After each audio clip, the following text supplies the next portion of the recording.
Hello, everyone. Barry Jones, SP History, Episode 7, the Miami Conspiracy Town series. If you've been following along, episodes 1, 2, and 3 detailed, actually, 1 and 2, and 3, and 4, and 5 all detailed the participants, this motley collection of people, some individuals, some representing organizations such as organized crime and or the CIA, U.S. intelligence. The individuals were the Cuban exiles, all of whom lived in close proximity in Miami in the 60s, early 60s, and each of whom had an agenda, a motivation to want to get rid of Castro. And so that was episodes 1 through 5, putting the ingredients into the pot of stew, which all it needs then is a flame lit, somebody there, a cook to stir it and create this boiling cauldron of stew that is going to be ripe with passion, fervor, angst, anger, hostility, betrayal, and the energy with which these groups of people aimed all of their efforts at either overthrowing Castro and or assassinating him. When confronted with a president who, in their view, will betray them time and time again, we'll get into those betrayals, alleged betrayals, will then cause these groups to switch their target. They still want to get rid of Castro, but a calculation will be made after the Bay of Pigs that the problem isn't necessarily Castro, the problem is Kennedy. If they're ever going to get Castro, they're going to have to get Kennedy first. And all of the resources, all of the training, and all of the machinations that went into place to get rid of Castro will conveniently just turn and aim at the U.S. president instead. And all that will be needed to redirect or divert attention away from them and their conspiracy is to set up a patsy. And of course, what we'll learn, of course, years later, documents that are released, is that the setup of Lee Harvey Oswald was always twofold. It's always been interesting to me when he was in New Orleans, especially the summer of '63, how he was simultaneously being set up to take the fall if they got to Castro first or if they got to Kennedy first. Half the time he was pro-Castro, the other half he was anti-Castro. In either case, whichever assassination happened first, Lee Harvey Oswald was going to be the patsy, at least if it happened in Dallas. They had another patsy set up to take the fall in Chicago. Similar background as Oswald. They had another patsy set up to take the fall in Miami. These patsies were all being set up. Genius, absolutely ingenious, with either end in sight, with either objective being reached first, whether it was Castro or Kennedy. So then, episode 6, we focused on the merging of all these groups into operations, actual operations. And we began with Operation 40, which of course was Nixon and Eisenhower's baby. And I would say I would lean more to Nixon. He's the one that had the personal animus towards Castro. So Operation 40, and then his own personal vendetta or his little jihad to get himself elected was the S Force. And so that was episode 6. Episode 7 is going to focus on we broke away from Operation 40 a little bit to talk about the S Force because they were happening currently. So today we're going to pick up with Operation 40 and some of the entangling alliances that prove that this was not just the Cubans, that prove that this was not just the mob, that prove that this was not just the CIA, actually prove that all three of them were woven together in a braid and working together. And then we'll conclude with some of the anti-Castro organizations. Remember, this all goes back to Miami. You think about all those groups, they were all based out of Miami, either the JM Wave CIA station, Santos Traficante's crime family, or the Cuban exile community, Little Havana. It's all in Miami. Everything was happening out of Miami. And so we're going to talk today at the end of this discussion about the anti-Castro organizations that are based in Miami. And there's lots of them. And they all have CIA backing. And of course, they're stocked full of anti-Castro Cuban exiles and organized crime elements. And so some of this we're going to learn from inside information. So today you're going to be introduced to Richard Case Nagel, his story. We've already learned from an inside source, Marita Lorenz, about the CIA's role in Operation 40 with respect to Frank Sturgis, E. Howard Hunt. And in episode 6, we talked a little bit about Fabian Escalante, the guy who was in charge of keeping Castro safe. And of course, they had spies in Miami, primarily Santos Traficante. So we learned from the inside story, Santos Traficante, about the S-Force. And many people dismissed Santos' story. He's a mobster. You can't believe a mobster. Until Fabian wrote his book and corroborated almost 100% exactly what Santos Traficante said. These inside sources are so key. So key. All right, so let's begin. We left off, we were talking about Operation 40 when we diverted and got into the S-Force. So I want to pick up again, and some of this will be review a little bit. For example, when the CIA and Santos Traficante and all those folks involved in Operation 40, this is an election year, and the expectation is amongst all these conspirators that Richard Nixon is going to win the 1960 election. And this is going to be easy peasy, this seamless transition for Operation 40 and the S-Force from one administration to the next, because it's the same guy. Now, they'll have a different vice president to deal with respect to the 5412 committee going forward, but his boss will be the same guy. And so that's the calculus. One of the reasons why in an election year, they went ahead with this. Remember, Santos was nervous about it. He says, unless I hear from Nixon himself about the S-Force, I'm not going to put this together. Get left hanging out to dry when it goes bad. And Nixon sent Sheffield Edwards down to the Fontainebleau Hotel in Miami to reassure him that this is coming from me. This would not be reassurance to Santos Traficante if he thought Nixon was going to lose the 60 election. It's only reassurance because all of the betting odds are on Nixon right now. But he didn't win. That changed everything. That election, and of course, we have organized crime to thank for that in large part because they made a deal. Primarily Sam Giancana, who enforced it on the other crime families. We're going to support Kennedy because we get a better deal if Kennedy wins than we do if Nixon wins. So here you have organized crime playing both sides of the fence. They're working with Nixon as the election goes along to assassinate and or overthrow Castro. But at the same time, they're supporting Kennedy in the actual general election.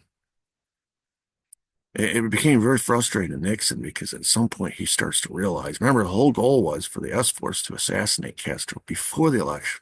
Well, when that didn't happen, Nixon, it appeared to him anyway, that this S-Force and all the people involved in it were dragging their feet. They couldn't figure out why. We didn't learn until later. The reason why was because these same people involved in the S force to kill Castro, which they knew Nixon would get credit for, they start dragging their feet because they really want Kennedy to win. And even the CIA went along with this because the CIA did some things to Nixon that Nixon later used as evidence, in his mind anyway, to prove that they were supporting Kennedy as well. Anyway, the CIA's calculus and all this was that Kennedy's young. We've already lied to him several times. We lied to him during the campaign about a missile gap.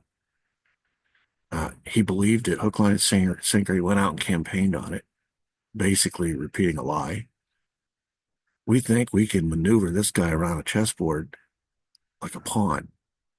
He's so young and gullible. Nixon, we can't. He knows where all the bodies are buried. And so you start to see that two of the three groups involved in the conspiracy coming out of Miami have switched sides during the election, are actually supporting Kennedy. They have their own reasons. And of course, Kennedy has silently promised that he's going to get rid of, he has publicly promised he's going to get rid of Castro. So they think we'll get all the same things out of Kennedy that we would have gotten out of Nixon. Plus we can manipulate him. And the mob's thinking we'll get all the same things out of Kennedy we would have gotten out of Nixon. Plus, he'll no longer be in the Senate with his brother leading the charge against organized crime in the McClellan Committee, etc. So we'll have a friend in the White House. We'll own him. We got him elected, we'll own him. The CIA, we got him elected, we'll own him.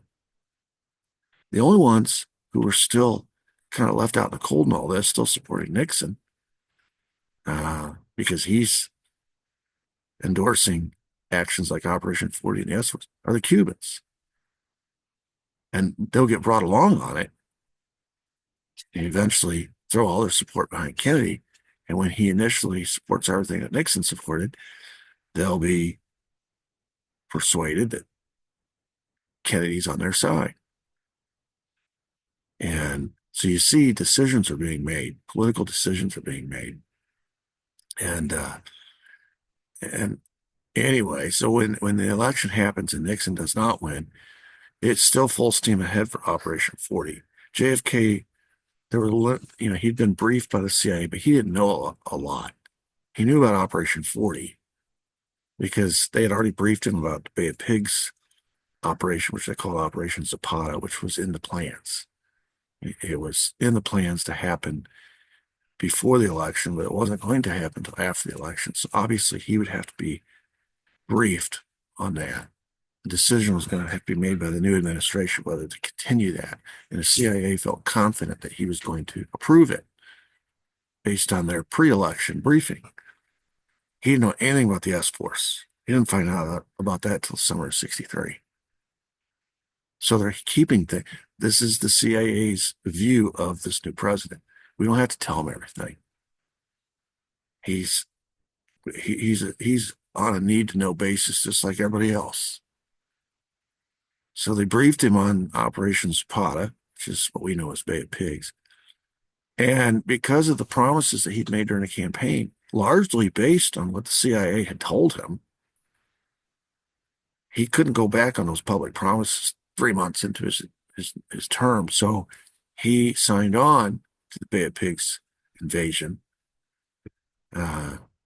because he'd made promises. And this is where, when you're a politician, you've made promises. Now that you've been elected, it's payback time. He'd made promises to the CIA. When they lied to him and said there was a missile gap, which means the Russians had more missiles than me, he went out and repeated the lie, which means he's now on the hook for nuclear buildup because the American people are alarmed. When they lied to him about Bay of Pigs, said this is going to be easy. We're just going to invade with all these Cuban exiles, Cuban people. It's going to look like an uprising by the Cuban people. It's not going to look like, it's not going to have any American fingerprints on it. So all we got to do is land this paramilitary force that we've trained and we've armed. They won't be dressed in anything American. All we got to do is land them on the shore. And then these Cubans at home who are unhappy with Castro because their bridges are being blown up, their crops are being poisoned, they're being propagandized, all by us. But they're blaming Castro for not preventing it. They're going to join in, and it's going to be easy. And so this is the second time the CIA has lied to him. But based on the promises he made during the campaign, he has to support. He had publicly during the debate, which was watched by millions and millions of Americans, he had publicly shamed Nixon for not doing more to get rid of Castro. And of course, Nixon has all this classified information in his head about all things he is doing. On one hand, he's Operation 40. On the other hand, he's got this S force going. He's doing a lot to try to get rid of Castro, but he can't say it because it's classified. So he has to sit there and just take it. Meanwhile, Kennedy's making all these reckless accusations against him. See, he's made these promises. He's going to do more than Nixon and Eisenhower did. So he can't get into the White House and do less. He's also made promises to organize crime. And, in exchange for their help to get elected, he's going to, they're going to have a friend in the White House. But the second part of that promise was he was going to get them back into Cuba. They're losing $100 million a year, estimates, not doing business in Cuba. They want back into Cuba. And that's all of the conspirators. That's the CIA wants back into Cuba. The mob wants back into Cuba. The Cuban exiles want to go home. He's made these promises. So, though it was not the election result that everybody anticipated early on in 1960, it had some promise, at least as far as the conspirators were concerned, that though it wasn't Nixon, there was potential for Kennedy to even be better for their purposes because he was so young and gullible. And in their view, he was so inexperienced. He didn't know he didn't know. They were just going to be able to lead him around by the nose. And initially, that's what they did. So it's interesting to look at the entangling alliances that throw their support behind this anti-Castro cause, all coming out of Miami. Now, one of the most prominent had to do with the media, news media. Time Life magazine was the big publication, the intelligence-controlled publication of the day. We didn't know about this till later because we didn't find out until the 70s about Operation Mockingbird and the role of the CIA and U.S. intelligence in the American news media. And that's not just magazines, but that's television, that's radio, that's books, book publications, that's any kind of media or PR. They had infiltrated and or used their leverage and or used their ability to hand out scoops to cooperating media personalities to control the news media. And one of these Operation Mockingbird news outlets was Time Life magazine. And the owner of Time Life was Henry Luce and his wife, Claire Booth Luce. And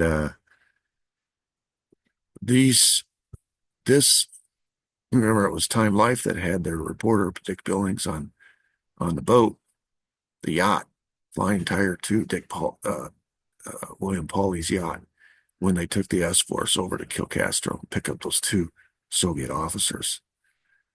And so we find out later that Henry Luce and Claire Booth Luce and Time Life became a very, very big supporter. And I've just put a few of the covers, the stories that Life did on the anti-Castro cause. It became a very large item on the menu, the editorial menu, as far as what stories are going to be told in their magazine, what pictures are going to make the cover. It became a very prominent item in the Time Life magazine editorial content. And the anti-Castro all had the same uh, flavor, which is how a news outlet provides its support. There are also right-wing businesses and intelligence figures such as William Pauly. We already talked about him. It was his yacht, and he's a multimillionaire business tycoon, best friends with Alan Dulles. Carlos Prio, pictured bottom there, former president of Cuba, who stole millions and millions of dollars from Cuban treasury and came to Miami. And all of a sudden, first he was anti-Batista because Batista's the one who got him out. And then he became anti-Castro because Castro overthrew Batista. His, his whole thing was getting back into Cuba and being president again. So with his money and resources, he began supporting the cause. Another one's Roland Masfer, former publisher of Cuban newspapers, right there with my head, um, serving the same purpose to the Cuban population. At Time Life magazine was serving to the American population, which was to publish stories that highlight the cause. So you got money, you got media. You also have U.S. intelligence, and and as we go forward, I think it may become more obvious. But I think we're all aware now that the CIA was heavily invested in getting rid of Castro and fomenting rebellion, training paramilitary forces to go in and overthrow and or assassinate, participating in assassination plots like executive action.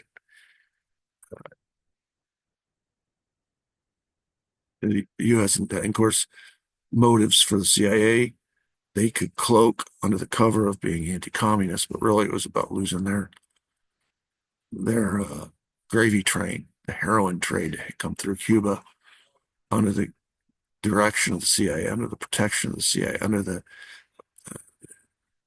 control of the CIA. And it was their gravy train provided all their play money for all their covert operations in the 50s. And now they've lost that.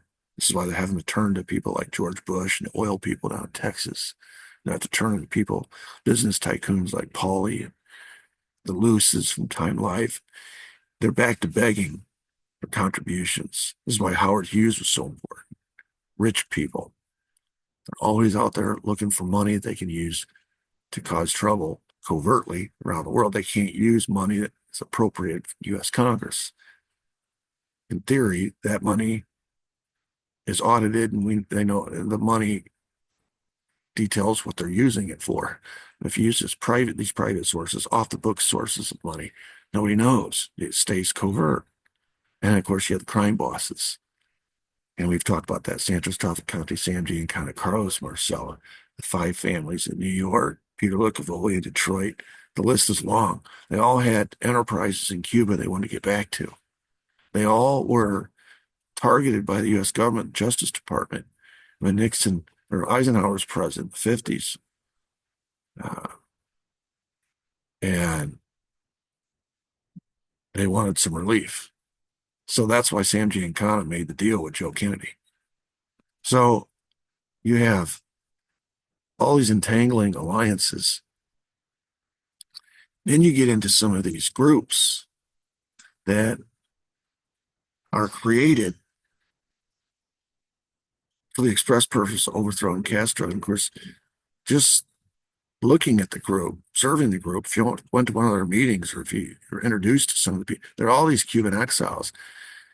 And on its face, it looks like these are Cuban exiles who are forming these groups. It's kind of an organic thing that's happening down in Miami because they want to go home. But they are also being supported by these mafiosos and ultimately by the CIA. For example, Alpha 66. This is the most famous. This is Tony Quest and Eddie Bayo. And they were known as the most aggressive, the most brutal, the most violent. They had fought in the revolution against Castro. So these are, again, young male, military age. They had all kinds of experience fighting. They brought that together and formed Alpha 66. And from Miami, they launched several raids on Cuba. Of course, that's only possible if they have the help of the CIA. They need boats, they need a base, they need weapons. They left Cuba with nothing. Um, so several raids were launched from Miami on Cuba, attacks on ports, foreign shipping, which i.e. means Soviet, again, trying to provoke a war between the Americans and the Soviets, the Americans and the Cubans. Alpha 66 was also involved in the sinking of the Russian merchant ship Baku. And this, of course, was seen as a big accomplishment. So, of course, it got published in Life magazine in the spring of 63. This is, remember now, the Cubans who populate groups like Alpha 66 are simultaneously part of Santos Traficante's organized crime outfit.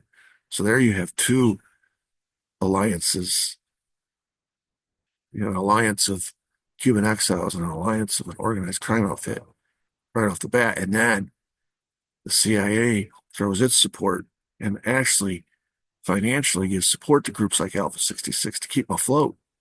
Because, hey, this is advantageous for the CIA to have what looks like a Cuban-led effort to overthrow Castro. It's a front. It's a perfect front for the CIA. We're not.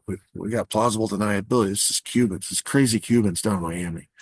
It's these organized crime people.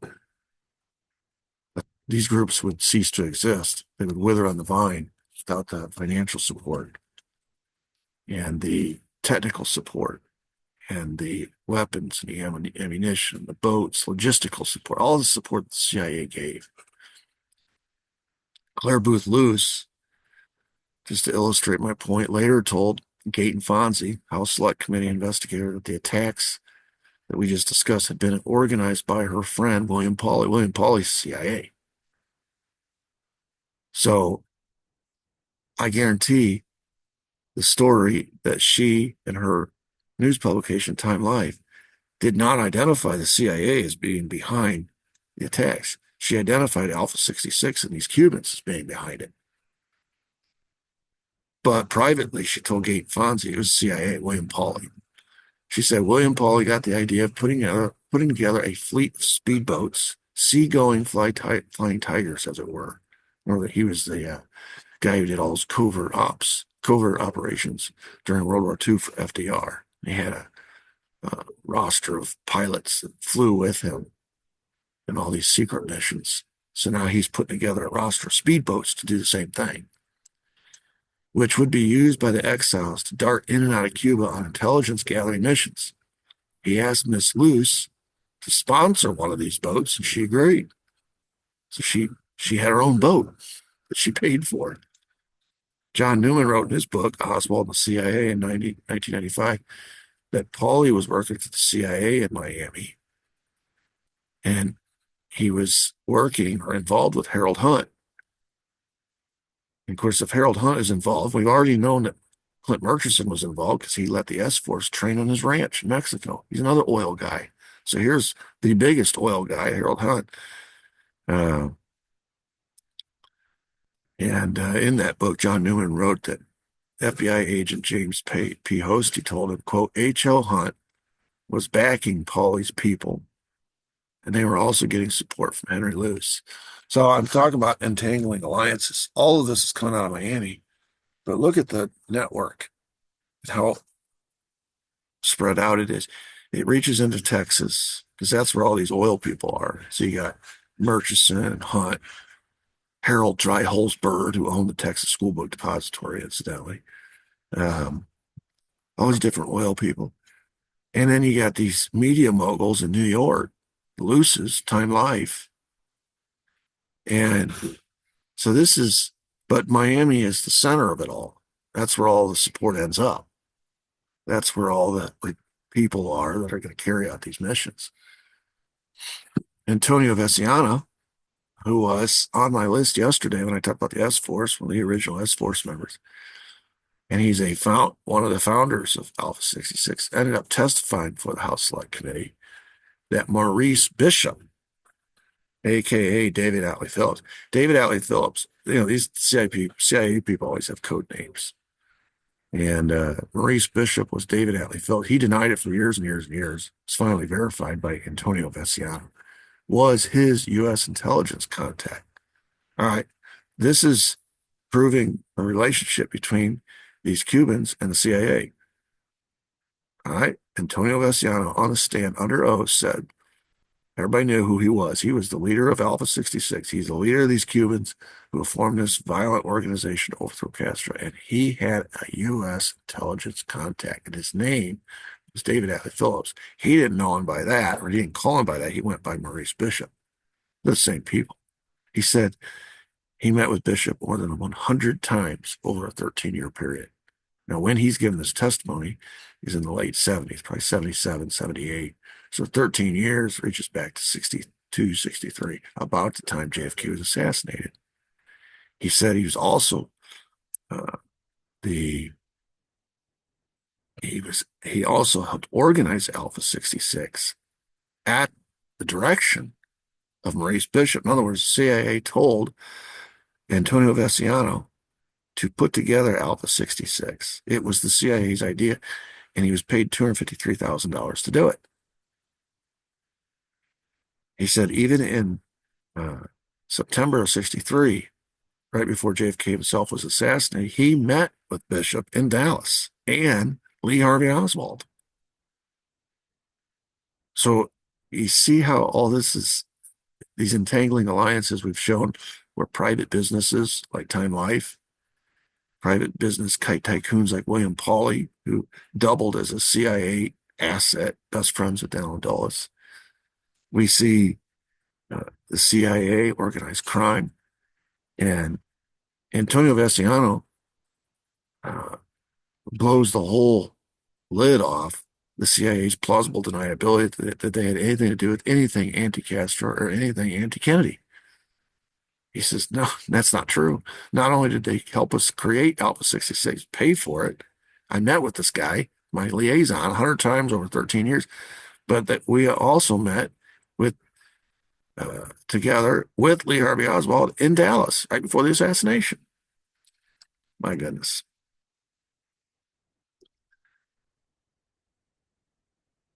So let's talk about Richard Case Nagel, because this is, according to Jim Garrison, Richard Case Nagel is the most important JFK witness that exists. And of course, hardly anybody knows about him. He was a CIA double agent. He worked for us, and then he pretended to work for the Soviets. His job working for the Soviets was to monitor Lee Harvey Oswald, who had just returned from Soviet Union and was under surveillance by the Soviets.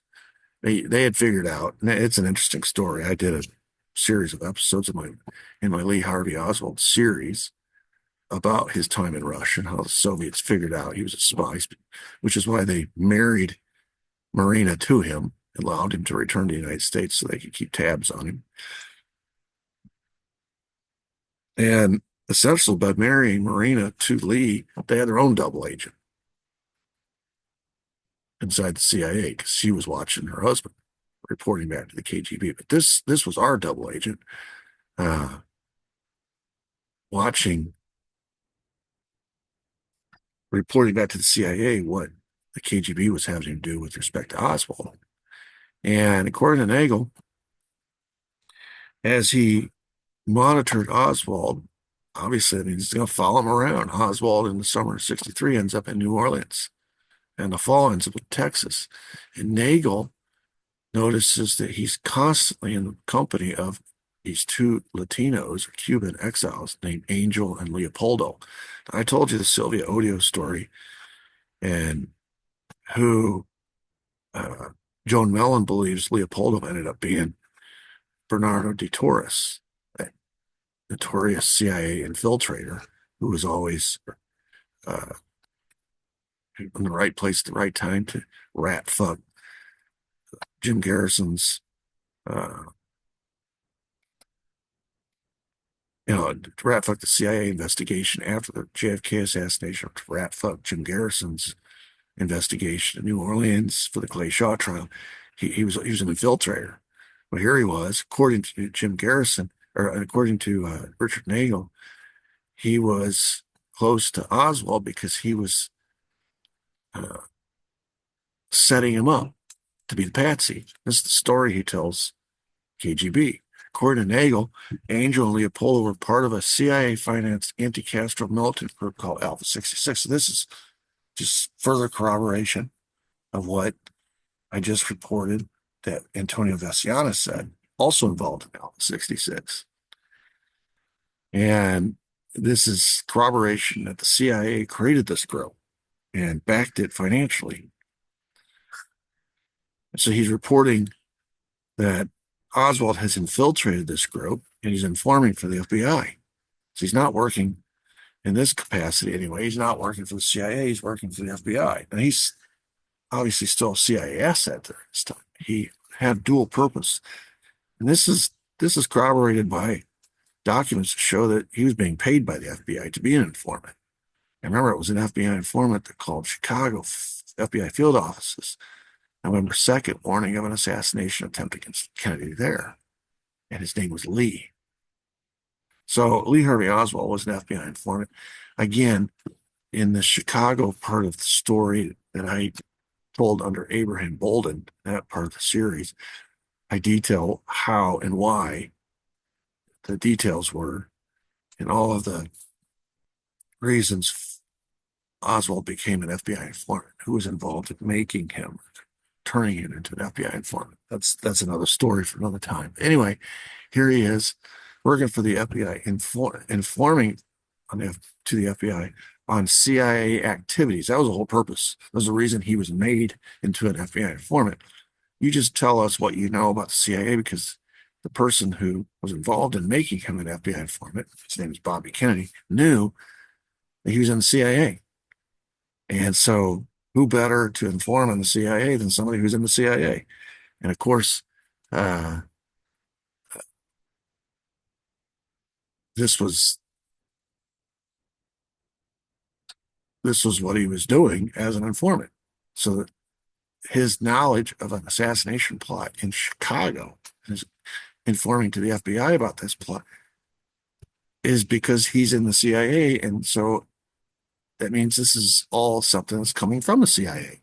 That's how he knows about it. And Alpha 66 is just a CIA front. It's using these Cuban exiles to further their agenda in Cuba and elsewhere. Anyway, Richard Case Nagle,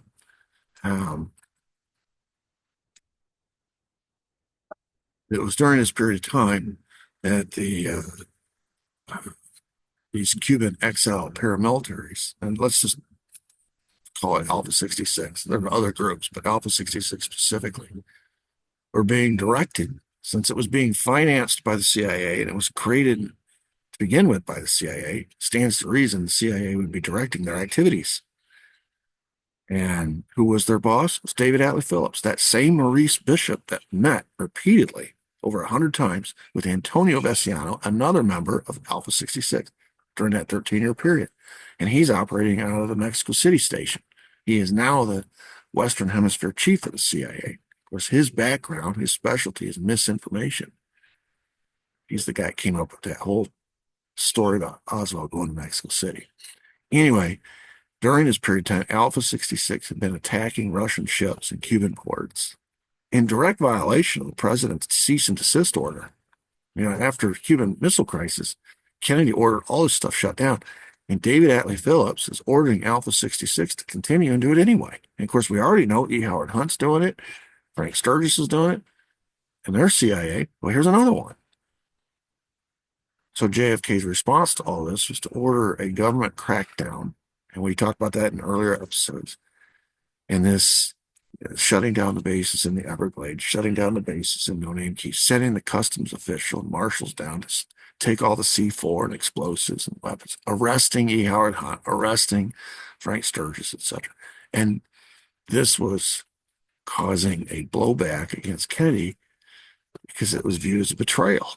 He is no longer interested in getting rid of Castro. But this is not, the important point I'm trying to make is this is not the Cuban exiles that he is standing up to. This is not even organized crime that JFK is standing up to. He's standing up to the CIA because behind all these front people is the CIA. They're the ones. Remember, it's this big pot of stew. And you wonder, well, who's stirring that pot? It's David Atlee Phillips. It's William Harvey. D. Howard Hunt. It's Frank Sturgis. It's Alan Dulles. It's William Pauley. It's all these CIA people. And organized crime and the Cubans are just, they're the ingredients. They're the front people. They're the foot soldiers. Go back to Richard Case Nagel. When Nagel goes to the KGB and says, hey, listen, these Alpha 66 people who've been trying to assassinate Castro are now involved in a plot to assassinate Kennedy because they view him as the bigger threat, and they're setting up Oswald to be patsy. And that's for a purpose because Oswald has just come back from Russia. He was a self-confessed Marxist-Leninist publicly. He ran a Fair Play for Cuba committee in New Orleans. So they're setting up someone who is pro-Castro and is recently returned from the Soviet Union to be the patsy. This is the false flag. This is Operation Northwoods, a terrorist event on an American target, on American soil, and laying the blame at the feet of Cuba and or Russia. That's what this is. It's Operation Northwoods. And so the KGB is horrified.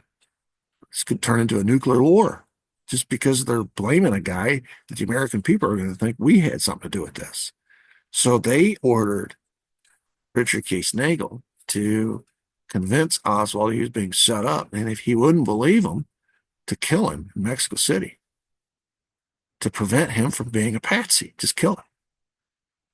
And sabotage the CIA's efforts to scapegoat the Soviets for the president's death. That was the whole point of it.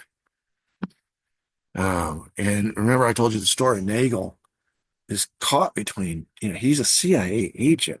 If he kills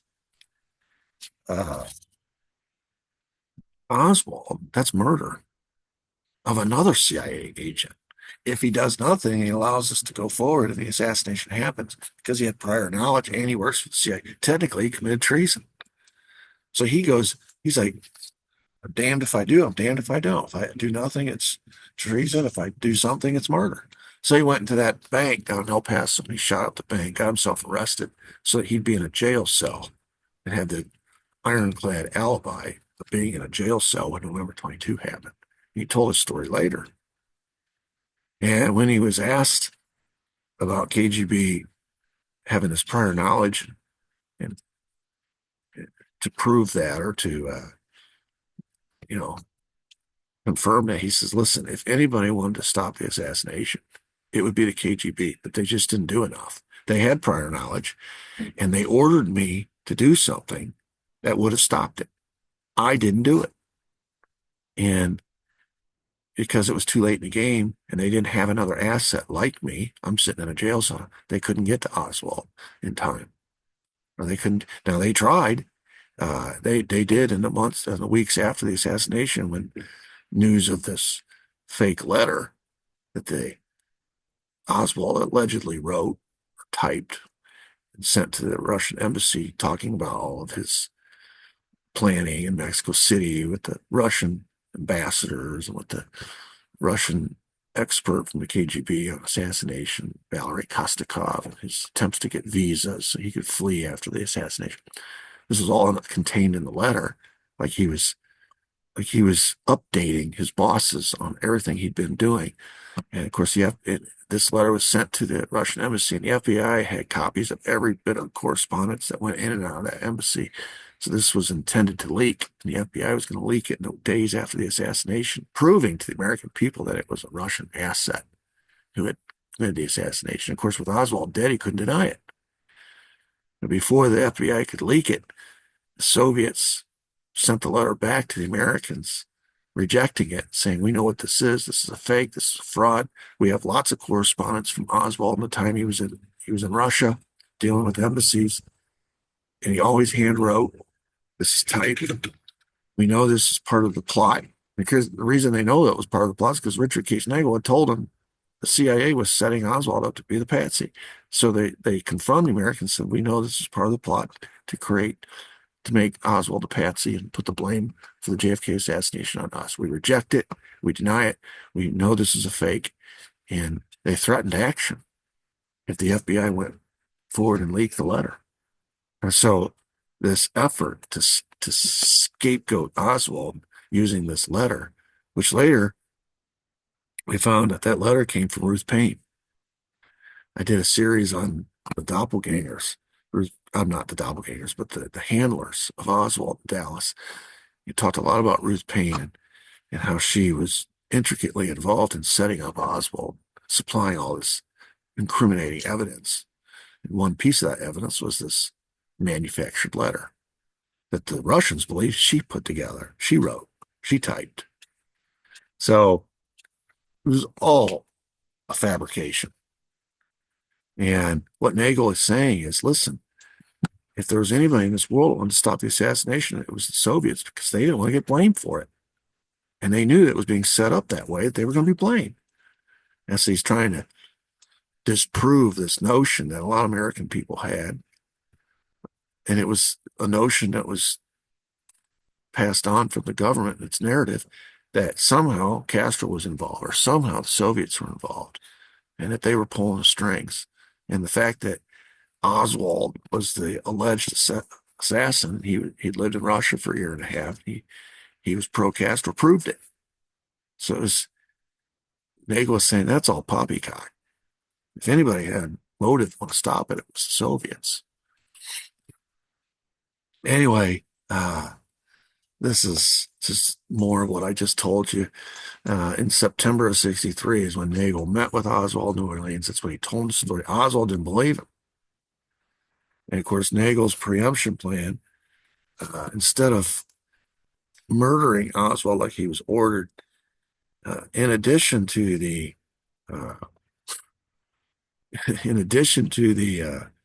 bank robbery, if you want to call it a robbery, where he got himself arrested, first on the 17th of September, and this is a document that you can read.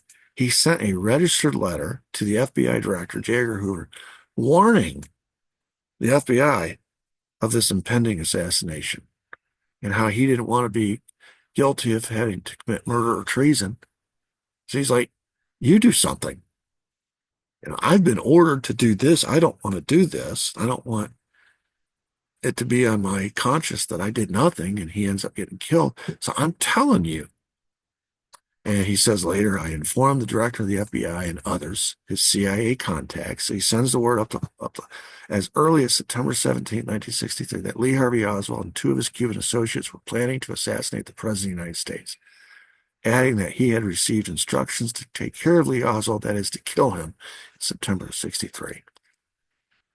So what he's informing the FBI director of is that there's a plot to kill the president, and I'm an FBI. In my capacity as a double agent, I know some people that are involved in this plot. And so this proves again that J. Edgar Hoover had prior knowledge. And he even sent word to CIA contacts. The CIA knew that he knew. And he named names. Lee Oswald. Now, he was operating under the assumption, based on what he knew, that it was Lee Oswald who was planning to do what he knew was that Lee Oswald was being set up to be the patsy, and that his Cuban associates, which were Alpha 66, which means they were CIA, were the ones setting him up, which means the CIA is setting him up. So he's informing everybody he knows to inform. He's informed the KGB so that they know, so they're not blindsided. He's informing the CIA, his contacts, his bosses in the CIA. He's informing the FBI. And this nonsense the CIA came out with after the assassination, we didn't know anything about Oswald. This nonsense that J. Edgar Hoover came, we didn't know anything about Oswald. We weren't watching him. We didn't have any prior information that could have prevented the assassination of him. It's not true. Richard Case Nagel is one example of how it's not true. Anyway, just as Nagel predicted, uh, and this is the story of the last letter. Uh, on November 18th, 1960, 4 days before the assassination, the Soviet embassy received a typed, it's crudely typed, a lot of misspellings. It was a letter dated 9 days earlier, so it was written on the 9th and signed by Lee H. Oswald of Dallas. And this letter was, like I said, it was the FBI knows all the correspondence. They make copies of all the correspondence, goes in and out of that embassy just like they do us. And of course, the letter implicated the Soviet Union with conspiring with Oswald, the assassination of JFK that was going to occur 4 days later. And of course, Soviet authorities, based on the information they had from Richard Case Nail, know this is a fabrication. This is intended to. This is part of the sheep dipping of Oswald as the patsy. They knew this letter was a forgery. It was a provocation. So they returned it to the United States government after the assassination right away. And the FBI, which had already opened the letter and copied it, was preparing to leak it. But when they got this letter returned to it by the Soviets, and the Soviets challenged its credibility, they challenged its authenticity, and they accused the Americans of using it as a means by which they could blame the assassination on the Soviets by creating a patsy situation. Uh, the Soviets effectively called the conspirators' bluff on this one. So J. Edgar Hoover made the decision not to release it, not to leak it. And this is another part of the story that falls apart.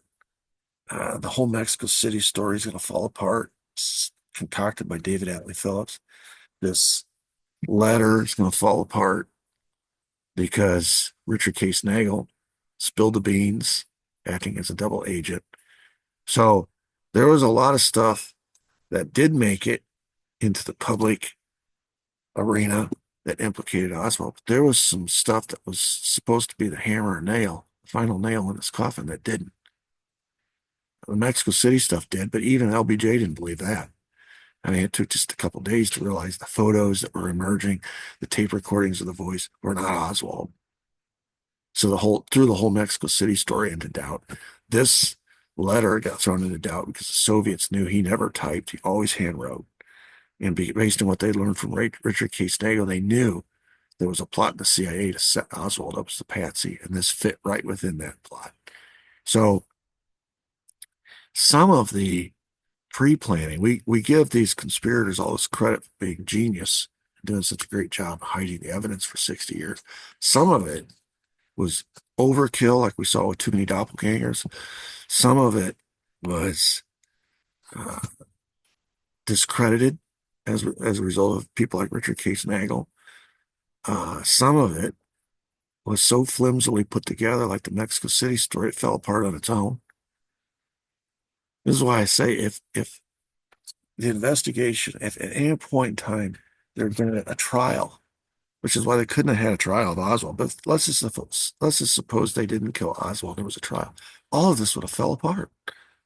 All you have to have is a half decent defense attorney.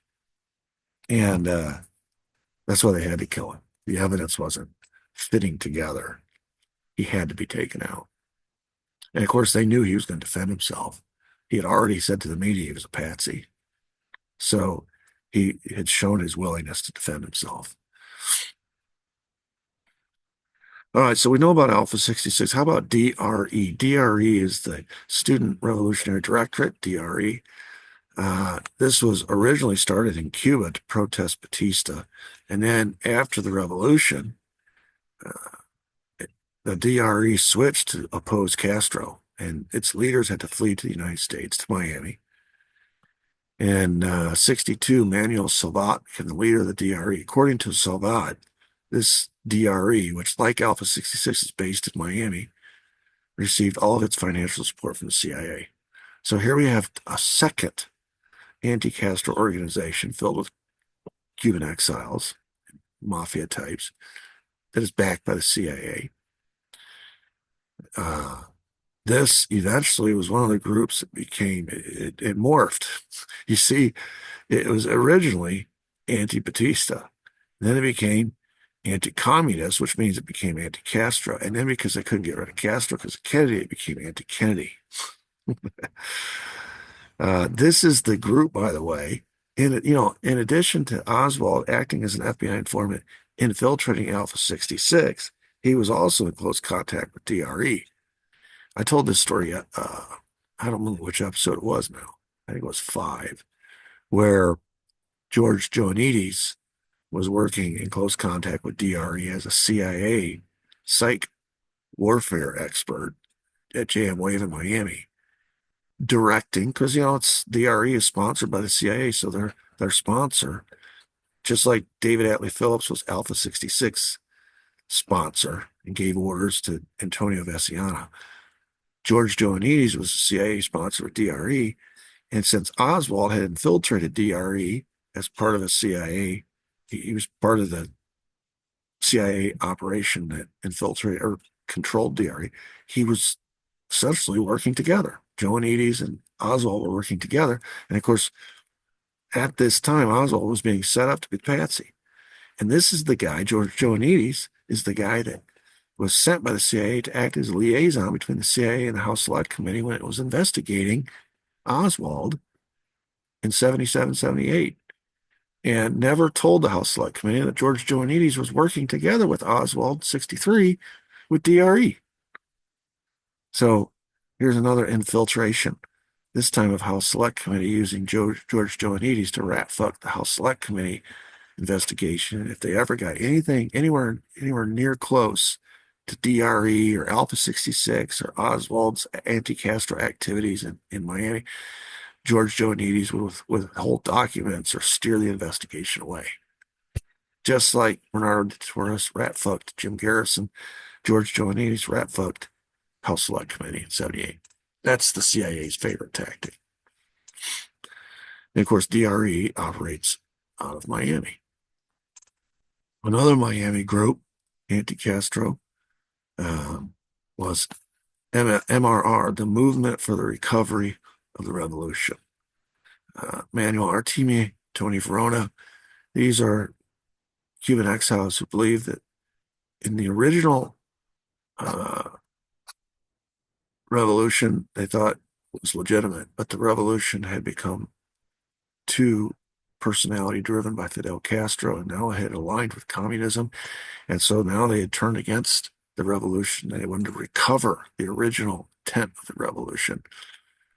And of course, the MRR was another one of these anti-communist groups, Cuban exile groups, that was supported and fronted by the CIA. It was also based in Miami.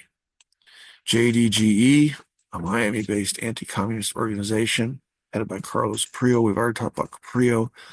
Prio was the former president of Cuba, who at first was anti-Batista, then he turned against Castro. He fit right in with this collection, all this motley collection of anti-Castro groups supported by the CIA. JUR, we talked about JUR earlier. That was the group that Sylvia Odio and her sister belonged to, and her father. The group that Leopoldo Angel and this gringo named Leon Oswald, when they appeared on their steps, said they were part of JUR. They were there to get help in assassinating Castro, etc. JUR was a Miami-based anti-communist organization. It was a little bit more liberal than JDJE. So it's kind of like churches who have all these different offshoots and denominations. And you have Southern Baptists, you have Conservative Baptists, you have Free Will Baptists, you have all these different types of Baptists. It was the same thing. This was a religion to these people. And so everyone had their own church they could belong to, their own group that they could belong to. And behind all of these was the CIA supporting them, manipulating them, directing them. Most famous was the CRC. These are all based out of Miami. Cuban Revolutionary Council. This is the group that ends up being the brigade that the CIA sends into Bay of Pigs. This is a picture of them getting training, basic training, preparation for their invasion. Um, the CRC had bases other places, not just Miami. They had a top secret base in Texas. Their supply line was Dallas to New Orleans and Miami. Everything ultimately ended up in Miami because that's where the invasion was going to launch, from where it was going to launch. So there was a pipeline. It's not coincidental that when you talk about the JFK assassination, you you talk about three cities. Dallas is where it happened. New Orleans, summer of '63 is where Oswald was sheeped up. And that's where the Jim Garrison trial happened. In Miami, the focus of our attention in this series is where all of it is headquartered. These are the same three cities that are providing bases and men and materials and weapons and ammo, etc., for the anti-Castro effort. And they end up being the same three cities involved in the JFK assassination conspiracy. It's not a coincidence, folks. Uh, so here's just a few pictures on slides of this paramilitary force that, going all the way back to 59, Nixon and the 5412 Committee started when they created Operation 40. It was going to climax with the Bay of Pigs. And of course, they thought that would be the crowning achievement because their efforts in 61, after 2 years of training, arming and weaponized, after 2 years, they would succeed in overthrowing and killing Castro, the Bay of Pigs.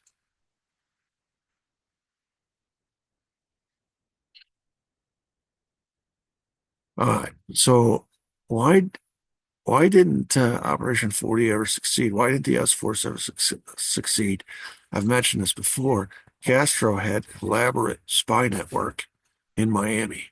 That's where it was mostly located, because that's where most of these plotters were located. And of course, we learned that one of the primary double agents or spies was a double agent pretending to work with the CIA, but reporting back to Castro, and his name was Santos Trafficante, organized crime mafioso operating out of South Florida.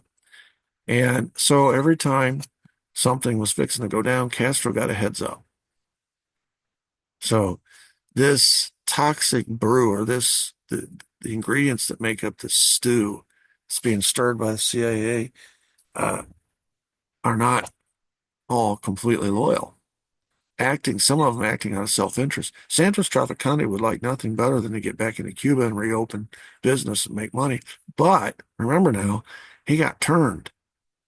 He got turned because he was sitting in a jail cell in Havana, and he was scheduled to be executed. And when Jack Ruby was sent down by the other organized crime figures to rescue him, uh, what motive did Castro have to want to turn him loose? Unless he could turn him and say, okay, I'll turn you loose, but in exchange for your life and your freedom, you have to do something for me. You have to report back to me. Uh, Now, no one is to know about this. I want you to go over there, and they're probably going to turn you to work for them. But I'm going to turn you first, so you're working for me.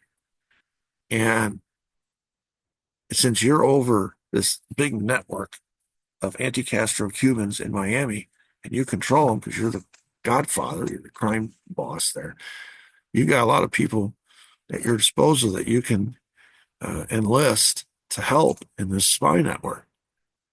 And so Santos, whose job was to report to Castro everything he knew, had working for him uh, a bunch of these anti-Castro Cubans who were ordered by the boss to bring information to him, and then he would forward it on to Castro, Fabian Escalante primarily, and that would save Castro's life.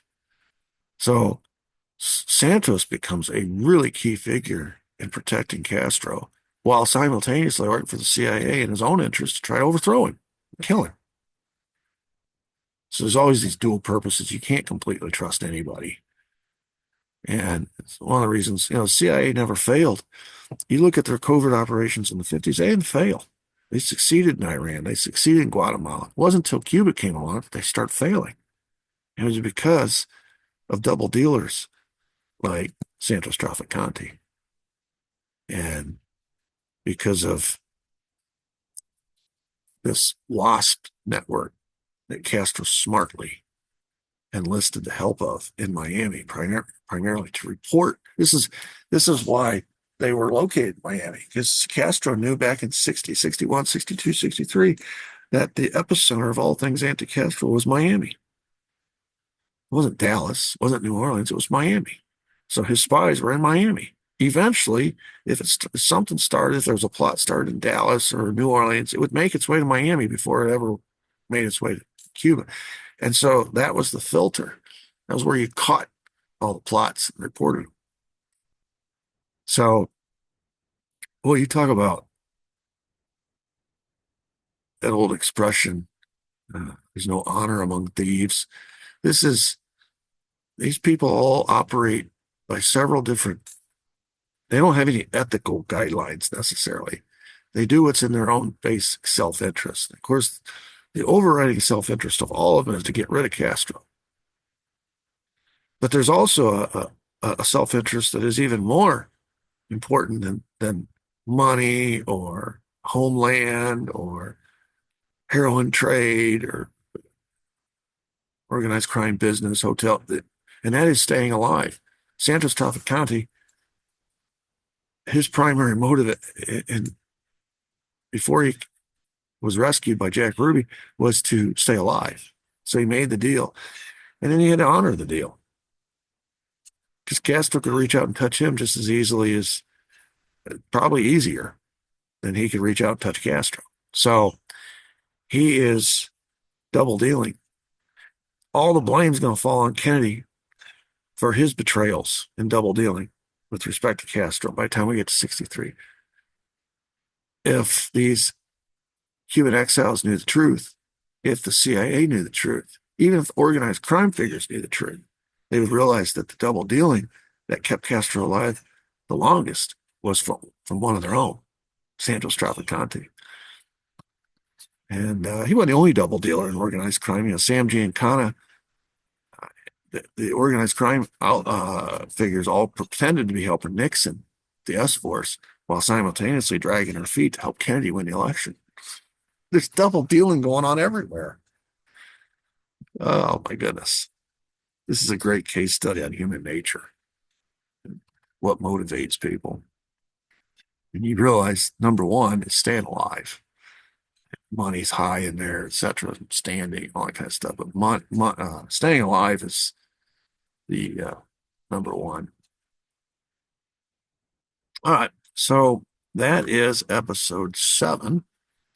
And quick recap, we continued with Operation 40, talked about the entangling alliances of all the different private interests, such as media, such as business tycoons, such as oil, and of course the ones we know about, the CIA, organized crime, the Cubans all coming together. And then we talked about the different groups that were all sponsored by the CIA operating out of Miami, and gave you some corroboration stories from Antonio Veciana, Tony Cuesta, and all these stories about who was really behind all these groups, financially sponsoring them, providing logistical support, technical support, weapons, ammunition, all the stuff that they needed. They had the motive and the will, but the technical know-how, the logistical know-how, and materials and such that the CIA could provide. So again, in Miami, we got this toxic brew of Cuban exiles, organized crime figures, and CIA operators. So far, starting in 59, going forward to where we are now, Operation 40. Bay of Pigs has not happened yet. They're still planning it. They're still preparing it. They're still training for it. Currently, you got the S-Force going. Meanwhile, you got all these little things going on where Santos and his spy network is reporting back to Castro everything that he is, on one hand, doing with the CIA. And of course, we got at the same time Richard Case Nagel being a double agent for us and the Soviets, reporting to the Soviets how the guy he's supposed to be watching, Lee Harvey Oswald, was set out by the CIA and this Leopoldo and Angel to be the patsy in the assassination of Kennedy. So, they knew about our efforts to kill Castro. Now that was news to them that our own government was going to kill Kennedy. But it all goes back to the hatred for Castro and Kennedy being an obstacle to the plans to get rid of Castro. So a lot of double dealing going on, and it's all emanating from the city of Miami. Hope you enjoyed that. Until next time, I hope everybody has a very blessed day. Thank you.